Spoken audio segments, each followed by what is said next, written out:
Okay Shehzad Poonawalla, all right, okay Shehzad आपकी बारी है। शहजाद यहीं से शुरू करते हैं जी। अब जो सुरेंद्र राजपूत से मैंने सवाल पूछा था, सवाल वो आपके लिए था बरसी, आपको पहले आंखें झपकाना पड़ा ना, you had to blink right.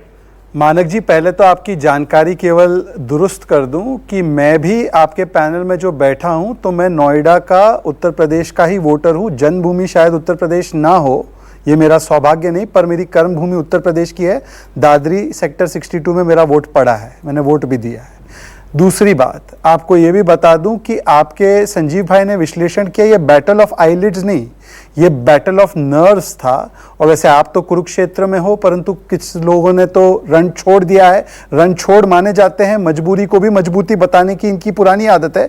पर ये बैटल क्या है कि एक पिच पर तो साधारण से साधारण कार्यकर्ता बैटिंग करने के लिए तैयार है, पर दूसरा ड्रेसिंग रूम से बाहर नहीं आ रहा। अब बताइए, जो ड्रेसिंग रूम से बाहर नहीं आ रहा वो दूसरों को चुनौती दे रहा है कि तुम बताओ तुम बताओ। हमारे यहां तो साधारण कार्यकर्ता बैटिंग के लिए आ चुके हैं, पर आप जो अपने आप की विरासत बताते हैं, वैसे दूसरों के विरासत पर कर डालना है, पर जिसको आपने विरासत माना उस पर आप बैटिंग करने के लिए आ नहीं रहे। पर हम डरे हुए हैं, आपके दिल्ली के अध्यक्ष त्याग दे देते हैं, हम डरे हुए हैं। आपके कार्यकर्ता और नेता नामांकन वापस ले देते हैं, हम डरे हुए हैं। माताजी ने छोड़ी रायबरेली, दीदी बन गई पहेली। जो जीजा, जो साला नहीं कर पाया और जीजा कर डाला, अमेठी पर जाकर रुमाल डाल के आ गया। और आप कह रहे कि हम डरे हुए हैं। भाई, जीजा हो या साला, लगने वाला है दोनों की दुकान पर ताला, क्योंकि मोदी का है सभी वोटर मत वाला। और ये इसलिए है क्योंकि 4 लाख लोगों के पास पहली बार अमेठी में आज टॉयलेट आया है, 1.5 लाख लोगों के पास इलेक्ट्रिसिटी कनेक्शन आया है, 3,80,000 लोगों के पास pipe water gas pipe water connection आया है, पहली बार 1.5 लाख लोगों के पास पक्के आवास आए हैं, पहली बार वहां पर collector office, dialysis centre, CT scan, medical college बना है, पहली बार रेल नीर प्लांट का काम हुआ है। ये सारे काम आप गिनवा नहीं पाए, इसलिए अमेठी से पहुंचे पाकिस्तान। आप पाकिस्तान में कंस्टिट्यूएंसी ढूंढ लो सुरेंद्र जी, आप पाकिस्तान में ही ढूंढ लो, क्योंकि देखिए वायनाड की जनता को धोखा दे दिया।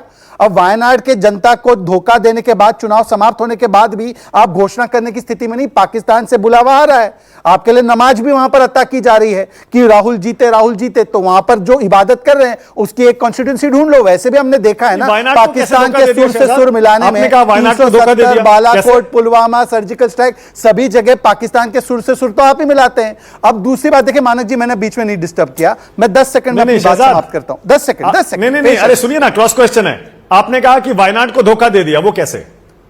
मान्यवर, ऐसा है कि जब प्रधानमंत्री मोदी जी 2 जगह से चुनाव लड़े थे 2014 में, तो वडोदरा की जनता को पूरा बता कर गए कि वाराणसी से लड़ रहे हैं। अब इनकी मंशा है कि ये 2 जगह से लड़ना चाहे, 3 जगह से लड़ना चाहे, 5 जगह से लड़ना चाहे, या पाकिस्तान में कोई कंस्टिट्यूएंसी ढूंढी है। तो 26 तारीख तक आपने क्यों नहीं बताया, जब तक कि वायनाड की वोटिंग हुई? इसलिए ये मेरा सवाल नहीं, एक सेकेंड, ये लेफ्ट के नेताओं का सवाल है। पहले तो ये बता देता हूं कि बीजेपी को कोई दिलचस्पी नहीं है। पूछा किसने? एनी राजा ने। पूछा किसने? बृंदा करात ने। पूछा किसने? लेफ्ट पार्टीज ने, कि वायनाड से क्यों लड़ रहे हो राहुल जी, अमेठी से लड़ लो। फिर दूसरा सवाल अनवर जी ने डीएनए पे सवाल करते हुए, विधायक है लेफ्ट के, उन्होंने पूछा कि वायनाड की जनता को धोखा दोगे क्या? तो ये हमारे सवाल नहीं, ये इन्हीं के साथी के सवाल है। और ये इसीलिए सवाल है क्योंकि अमेठी में पूछ। अब आपसे 2 सवाल, आपसे 2 सवाल। एक सेकंड, मेरा पूरा तो हो जाने दीजिए। शहजाद, आपसे 2 सवाल आपने उम्मीदवार अपने उतारे रायबरेली के और कैसरगंज के। पहले ये बताइए दिनेश प्रताप सिंह पिछली बार हार गए थे, इस बार आपने दोबारा क्यों उतारा? क्यों आपको भरोसा है कि वो इस बार जीत जाएंगे?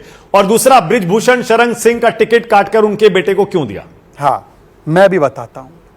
एक तो हम अपने कार्यकर्ताओं पर पूरा विश्वास रखते हैं। स्मृति जी भी पहली बार 2014 में राहुल जी के सामने हारी थी, परंतु स्मृति जी ने मैदान नहीं छोड़ा।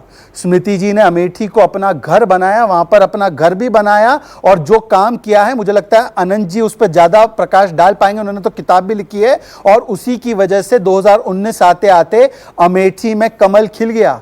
इसी प्रकार से, जिस प्रकार से वहीं पर रहने वाले, जो विदेश कम रायबरेली में ज्यादा रहते हैं, जो विदेश कम अमेठी में ज्यादा रहते हैं, ऐसे कार्यकर्ताओं को हमने फिर से मौका दिया, क्योंकि हमें भरोसा है कि इस बार तो माताजी भी रायबरेली छोड़ गई हैं और राज्यसभा के रूट में चली गई हैं। तो आज तो साधारण कार्यकर्ता भी कांग्रेस के प्रथम परिवार को हराने की स्थिति में है। ये आज सामने निकल कर आ चुका है, इसलिए हमें पूरा विश्वास है। दूसरी बात, एक बात मैं कहना चाहता हूं बृजभूषण शरण सिंह के बारे में, और बीच में इंटरप्ट मत कीजिए। उनके ऊपर आरोप लगे, हमने जो महिलाएं हैं, पहलवान महिलाएं हैं, उनसे अनुराग ठाकुर जी मिले, सख्त से सख्त कार्रवाई बृजभूषण पर हुई, वो अभी कन्विक्टेड नहीं है, परंतु उनके बेटे को हमने टिकट दिया, उनको टिकट नहीं दिया। आज मुझे पूछिए कि गायत्री प्रजापति कन्विक्टेड है पॉक्सो में, उनकी बीवी को टिकट किसने दिया? अफजल अंसारी का भाई कन्विक्ट हुआ 1 नहीं 8 मामलों में, उसको किसने टिकट दिया? कन्विक्टेड रेपिस्ट को टिकट देने वाले, परिवार को टिकट देने वाले, जो संदेश खाली में शाहजहां के बचाव में आ जाते हैं, जो नया हिरेमत के मामले में चुप हो जाते हैं और उसके परिवार से एक बार फोन पर बात नहीं करते, राहुल गांधी या प्रियंका वाड्रा, क्योंकि नाम फयाज है, और रेवन्ना के मामले में बोलते हैं, रेवन्ना के मामले में आपने 3 महीने से कार्रवाई क्यों नहीं की?